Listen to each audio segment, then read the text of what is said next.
नमस्कार, बहुत स्वागत है आप सभी का स्वराज एक्सप्रेस में। आप देख रहे हैं हमारा खास प्रोग्राम जनता मांगे जवाब। आपके साथ मैं हूं संयम जैन। धर्मांतरण कानून, समाज और सियासत, छत्तीसगढ़ में ये चारों एक बार फिर आमने सामने हैं। प्रदेश में धर्म स्वतंत्र कानून लागू है, लेकिन धर्मांतरण को लेकर बहस थमने का नाम नहीं ले रही है। अब साहू समाज जैसे सामाजिक संगठन भी जहां जागरूकता अभियान चलाने की तैयारी में है, सरकार इसे समाज की भागीदारी बता रही है, जबकि विपक्ष सवाल उठा रहा है कि अगर कानून प्रभावी है तो फिर ऐसे मुद्दे बार बार क्यों सामने आ रहे हैं। आखिर धर्मांतरण पर बढ़ती चिंता का समाधान क्या है? कानून, सामाजिक जागरूकता या दोनों का बेहतर तालमेल? करेंगे चर्चा, लेकिन पहले रिपोर्ट देखिए आप।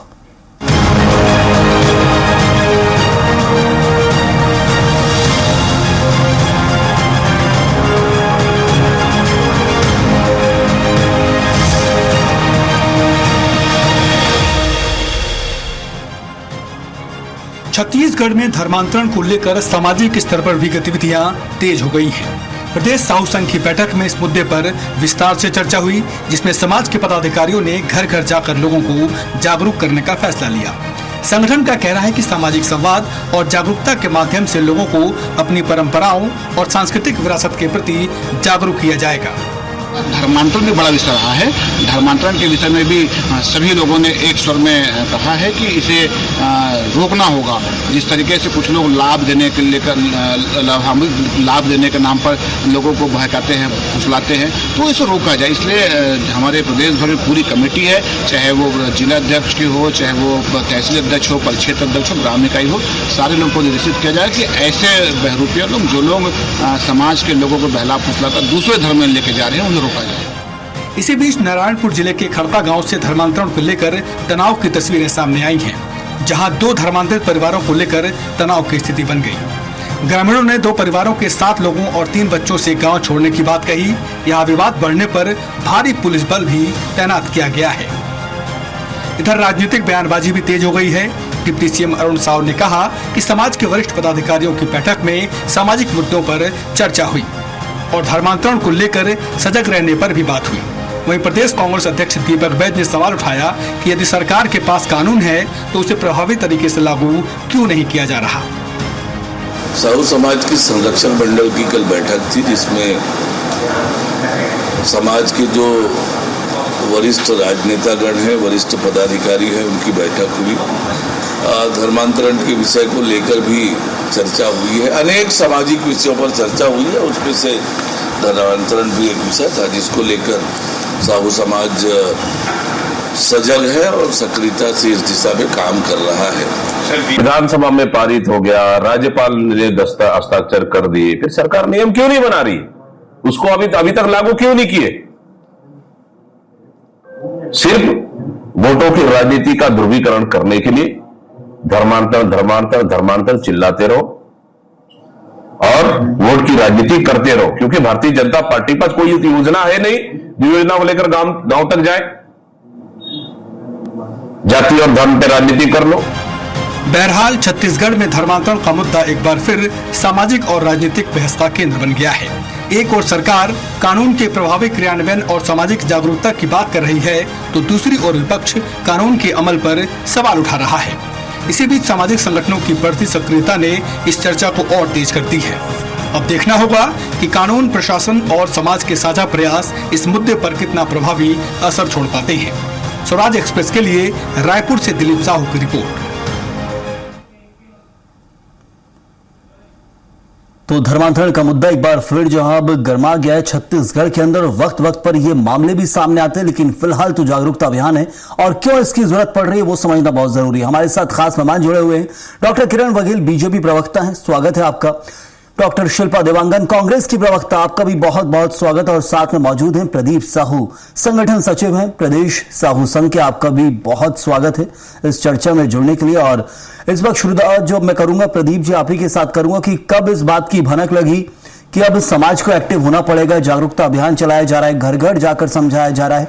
आखिर प्रदेश के अंदर जहां साहू समाज की एक सबसे बड़ी आबादी है, और क्या ये कुछ मामले निकलकर सामने आए थे जिसके जरिए अब जाकर ये जरूरत है कि इसको लेकर जागरूकता अभियान चलाया जाए धर्मांतरण को लेकर? देखिए, निश्चित तौर से कल हमारी छत्तीसगढ़ प्रदेश साहू संघ की संरक्षक मंडल की महत्वपूर्ण बैठक थी। इस बैठक में सामाजिक रूप से बहुत सारी चर्चा हुई कि कैसे हमको और समाज को विकास की गति के ऊपर लेकर जाना है। इसमें एक महत्वपूर्ण चर्चा धर्मांतरण पर भी हुआ और धर्मांतरण में भी इसे रोकने के लिए कैसे किस तरीके से प्रयास किया जाए, इसके पर भी बहुत विस्तृत चर्चा हुई है। और सभी दलों के लोग, चाहे वो भाजपा हो चाहे कांग्रेस हो, उन सब ने कहा कि कहीं अगर समाज के लोगों को टारगेट करके जबरन अगर उनका धर्मांतरण किया जाता है तो उसे रोका जाए। और इसके लिए बहुत ही विस्तृत चर्चा हुई, जिसमें अभी हम लोग जिला के प्रभारी भी बनाएंगे। जिला के प्रभारी जिले में जाएंगे, जिले के प्रभारी के बाद फिर नीचे तहसील में, तहसील से परिक्षेत्र में और ग्राम इकाई तक हम लोग एक संदेश देने का भी काम करेंगे। जिस तरीके से कोई जबरन अगर हमारे समाज सामने आ चुके हैं समाज के अंदर धर्मांतरण के, जिसको लेकर ये अब लगा समाज को कि कहीं ना कहीं इसको लेकर जागरूकता अभियान की जरूरत है, कितने ऐसे मामले हैं? क्योंकि आप समाज के उच्च पदाधिकारी हैं तो शायद बेहतर आपको इसकी जानकारी होगी, कितने ऐसे मामले सामने आए जिसको लेकर आप लोगों आप लोगों के माध्यम से भी जानकारी हमेशा होते रहती है कि कहीं ना कहीं देखिए, साहू समाज एक बड़ा समाज है और साहू समाज के लोग कहीं ना कहीं सरल, सहज और स्वाभिमानी लोग हैं। और जब समाज में कहीं बात आती है धर्मांतरण की तो बड़ा समाज होने के नाम से सबसे पहले साहू समाज को बोला जाता है। तो ये हम लोग के लिए चिंता का तो विषय है और इसीलिए ही कल एक महत्वपूर्ण बैठक आयोजित की गई थी और इस बैठक में साफ साफ निर्देश दिया गया है कि इसे रोका जाए। इसीलिए आगे हम लोग अपनी रणनीति बना रहे हैं। समाज से परिवार तक, मतलब जो भी समाज के लोग हैं वो एक एक परिवार तक जाएंगे और इसकी निगरानी करेंगे। निगरानी करने के बाद अगर किसी तरीके से ये कृत्य को अंजाम दिया जाता है तो साहू समाज इसमें निश्चित कठोर पहल करेगा। बहुत खूबसूरत ये पहल है और मैं आपके पास लौटूंगा। और शुरुआत इस वक्त किरण जी आपके साथ, महत्वपूर्ण हो जाता है समझना कि देखिए प्रदेश के अंदर कानून है और उस कानून को क्रियान्वयन को लेकर यहां दीपक बैच कह रहे हैं कि कानून क्रियान्वित भी होना चाहिए और प्रभावित होना चाहिए जिससे धर्मांतरण के मामले थमे। बहुत बड़ा आंकड़ा रहा है छत्तीसगढ़ के अंदर धर्मांतरण का और आदिवासी आबादी को ज्यादा घेरा गया है। लेकिन क्या यह मानकर चला जा सकता है कि वाकई जो कानून लाया गया है वो इतना प्रभावी होगा आने वाले समय में कि किसी वर्ग, किसी समाज को सोचना ना पड़े, वो निडर होकर, निर्भय होकर, जहां की उनकी पीढ़ियां हो, उनके घर परिवार या फिर किसी भी लालच से उनको धर्मांतरण किसी कारण प्रभावित ना होना पड़े, इसको लेकर आश्वस्त हो सकता है कोई वर्ग, कोई भी समाज, ना सिर्फ साहू समाज प्रदेश के अंदर? बिल्कुल, जो हमारे कानून धर्म स्वतंत्र कानून जो हमारी छत्तीसगढ़ सरकार ने बनाया है, इसी बात को ताक में रखते हुए बनाया गया है कि कहीं ना कहीं नियम और कानून अगर सख्त हो जाएंगे तो, क्योंकि पहले था जो अधिनियम था, कानून था, वो इतना सख्त नहीं था तो लोग चोरी छुपे धर्मांतरण कर लेते थे। मुझे लगता है कि जैसे जो प्रक्रिया है कि जोनल हेड बनाया जा रहा है, पहले पूर्व सूचना देना पड़ेगा कलेक्ट्रेट को जोनल अधिकारी के थ्रू, और ये सरकार को बताने के बाद ही धर्मांतरण हो सकेगा। धर्मांतरण करने वाले और जो हो रहे हैं उनको दोनों को सूचना देना पड़ेगा। तो मुझे लगता है ये जो प्रक्रिया है, कानून तो ना सही है, प्रक्रिया जो है वो काफी ट्रांसपेरेंट है और उसके बाद अगर बिना बताए धर्मांतरण किया जाता तो सजा की भी जो है कानून कठोर कानून बनाया। बिल्कुल, देखा हमने कानून के अंदर आजीवन कारावास की सजा तक के बड़े बड़े प्रावधान किए गए आपके द्वारा, क्योंकि ऐसे मामले सामने आए हैं। लेकिन ये प्रभावी होगा? क्योंकि इसी को लेकर विपक्ष के सवाल, दीपक बैस सवाल उठा रहे हैं कि ऐसा कोई अब जो कानून बनाया गया वो अपना ही सिर्फ इतना क्रियान्वित दिख रहा है, अभी जमीनी स्तर पर उतारा ही नहीं गया उसको, सिर्फ बातें की जा रही है सत्ता पक्ष की तरफ से। आरोप आपके ऊपर है। बिल्कुल, अभी अधिनियम लागू नहीं हो पाया छत्तीसगढ़ में, कुछ विसंगतियां हैं जो जल्दी इस छत्तीसगढ़ में ये लागू हो जाएगा। उसके बाद मुझे लगता है वेट एंड वॉच वाली स्थिति है, उसके बाद हम अच्छी तरह आकलन कर पाएंगे कि कितना प्रभावी है ये कानून। और मुझे लगता है अगर ये साहू समाज, अगर हम रिसर्च से भी पता चलता है आदिवासी ट्राइब के इलाके के जो सबसे ज्यादा प्रभावित धर्मांतरण के थ्रू वो साहू समाज ही, ये रिसर्च के थ्रू पता चलता है। तो अगर समाज अपने आप जन जागरूकता अभियान कर रहा है और अपने आप एक जिम्मेदार नागरिक की तरह अपने समाज को जागरूक कर रहा है तो मुझे लगता है बहुत अच्छी पहल है। हर काम सरकार के ऊपर थोप देना, छोड़ देना नहीं, वो तो कर रहे हैं, जागरूकता अभियान के जरिए जागरूकता फैला रहे हैं, लेकिन सरकार की जिम्मेदारी की कानून इतना प्रभावित हो कि वो आश्वस्त हो सके, वो एक महत्वपूर्ण सवाल है। कि वो तो जागरूकता अभियान कर रहे हैं, वो तो अच्छा कर रहे हैं, लेकिन सरकार की तरफ से क्या कुछ आश्वासन मिलना चाहिए कि उन्हें इस विषय में सोचना ना पड़े। वो ऐसी सजा का प्रावधान हो, प्रावधान बहुत सारे किए आपने, उसके क्रियान्वयन का इंतजार है। बिल्कुल संयम जी, चलिए ठीक है, मैं शिल्पा जी आपका जवाब लूंगा। इस वक्त ये दीपक बैस सवाल उठा रहे हैं और धर्मांतरण को लेकर ये बताया जा रहा है कि प्रदेश में कहीं ना कहीं खौफ या फिर कुछ ऐसी चीजें निकलकर सामने आ रही है जिसके कारण ये एक समाज को इसको लेकर जागरूकता अभियान पर चलाना पड़ रहा है। वो अच्छी बात है उनकी तरफ से, लेकिन क्या विपक्ष इस मुद्दे को इस वक्त कैसे देख रहा है वो समझना बहुत जरूरी हो जाता है। एक नया कानून लाई है सरकार, क्या इंतजार करना होगा उसके क्रियान्वयन का? क्या विपक्ष नहीं करना चाह रहा है? आपके सभी दर्शकों को और साथी पैनलिस्ट को नमस्कार करती हूँ। देखिए संयम जी, सबसे पहले बात तो किरण जी की एक वाक्य जो उन्होंने कहा कि समाज की जिम्मेदारी है, विभिन्न समाजों की जिम्मेदारी है, समाज के लोगों की जिम्मेदारी है, तो वो तो अपनी जिम्मेदारी बहुत अच्छी तरीके से निभा रहे हैं मुझे लगता है। और इसके विपरीत जो सरकार है, चुनी हुई सरकार है, जनता और इन समाज के लोगों के द्वारा ही चुनी हुई सरकार है, वो अपनी जिम्मेदारी क्यों नहीं निभा रही है भाई? प्रश्न तो यही है ना। आम नागरिक अपनी जिम्मेदारी निभा रहा है, टैक्स दे रहे हैं, जो बोल रहे हैं वो कर रहे हैं, थाली हर चीज बजाया आम नागरिकों ने। परंतु आज ध्रुवीकरण की राजनीति करके आप सफलता मिल गई, आपको सत्ता में आप बैठ गए, और उसके बाद धर्म के नाम पर ध्रुवीकरण करते करते आज छत्तीसगढ़ जैसे शांत प्रदेश की हालत यहां तक पहुंचा दी है कि वर्ग संघर्ष की स्थिति आ गई है। एक वर्ग को दूसरे वर्ग से द्वेष भावना को आप रोक नहीं पा रहे। आप कानून की बड़ी बड़ी बातें कर रहे थे, चुनाव के समय में आपने बोला भी था कि हम धर्म स्वतंत्र कानून लाएंगे, अधिनियम लाएंगे, तो ये क्या कागजों में है? आज ला करके आपने जनता का विश्वास जीता, परंतु फिर से उसे प्रभावी नहीं करने के कारण आज समाज वहीं का वहीं है, आज लोग वहीं के वहीं। शिल्पा जी, ध्रुवीकरण का जिक्र आप कर रहे हैं, किस ध्रुवीकरण की बात की जा रही है यहाँ पर कि किस ध्रुवीकरण से उन लोगों ने वोट बैंक हासिल किया? मतलब एक समाज को दूसरे समाज से लड़ा करके आप कानून की बात करें ना, कानून सर्वोपरि, कानून राज कब होगा? जब कानून बन चुका है उसके तहत कार्रवाई कब होगी? प्रश्न तो ये आज भारतीय जनता पार्टी के लोग सवाल के उत्तर देने में नाकाम है, तो ये सरकार की नाकामी है ना। जिस मुद्दे पर, जिसको मुद्दा बनाया, पहली बात तो ये मुद्दा नहीं था, जिसको मुद्दा बनाया, धर्म को, धर्मांतरण को आपने मुद्दा बनाया।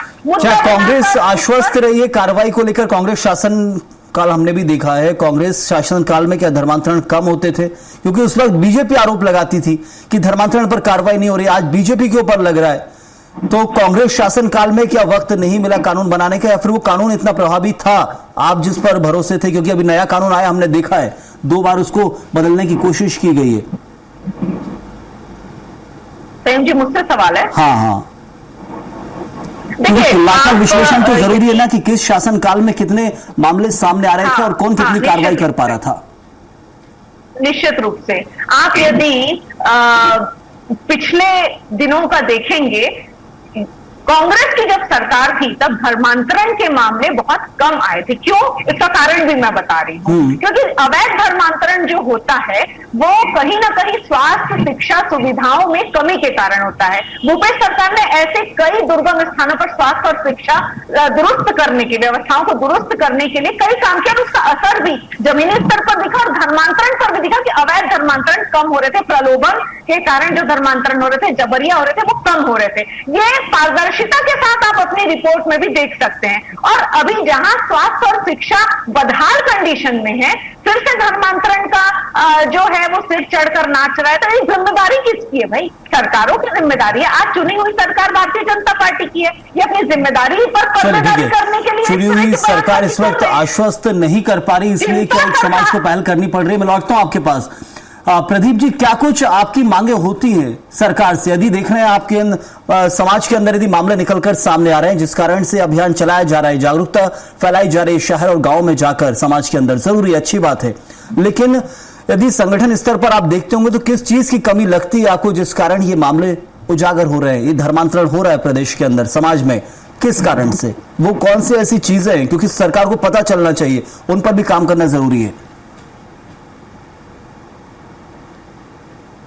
देखिए, कारण तो बहुत सारे हैं। सबसे पहले तो धर्मांतरण पे तो पूरी तरह रोक लगना चाहिए। कई कारण ऐसे हैं कि कई जो पास्टर बन जाते हैं, वो पास्टर लोग कहीं ना कहीं प्रलोभन देते हैं किसी प्रकार से, चाहे वो स्वास्थ्य का प्रलोभन हो, चाहे वो अंधविश्वास की बातें हो। अंधविश्वास को भी हम लोग बहुत तेजी से देखते हैं कि कैसे लोग वहां ले जा कहते हैं कि आप अस्वस्थ हैं, आप स्वस्थ हो जाएंगे।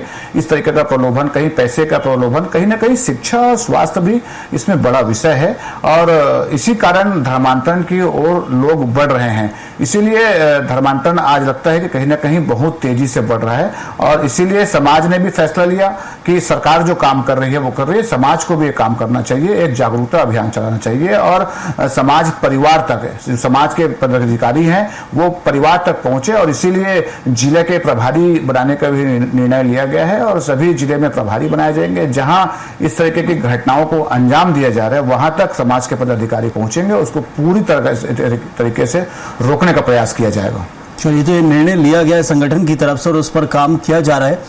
किरण जी, इस वक्त एक बहुत जरूरी चीज हो जाती है कि हम कानून में बड़े बड़े प्रावधान कर रहे हैं, जमीनी स्तर पर कैसे उतारा जाएगा। बहुत सारे मामले सामने हमने देखा धर्मांतरण के कारण कई शहर के शहर जले हुए हैं, जो छत्तीसगढ़ के कांकेर हो या फिर बस्तर के और भी दूसरे क्षेत्रों की बात की जाती है। कई बार बिलासपुर संभाग के अंदर के कई ऐसे जिले हैं जहां पर मामले निकलकर सामने आए हैं, तो कभी सरगुजा के कुछ ऐसे जिले हैं जहां पर धर्मांतरण के बड़े बड़े मामले निकलकर सामने आए, चाहे उत्तरी छत्तीसगढ़ हो या दक्षिणी छत्तीसगढ़। क्या कमी सरकार ने देखी है? कानून आपने बनाया है, प्रावधान भी अच्छा खासा किया है, सजा भी बढ़ा दी है, क्या कमी सरकार ने देखी? लालच एक सबसे बड़ा कारण है इसका। खैर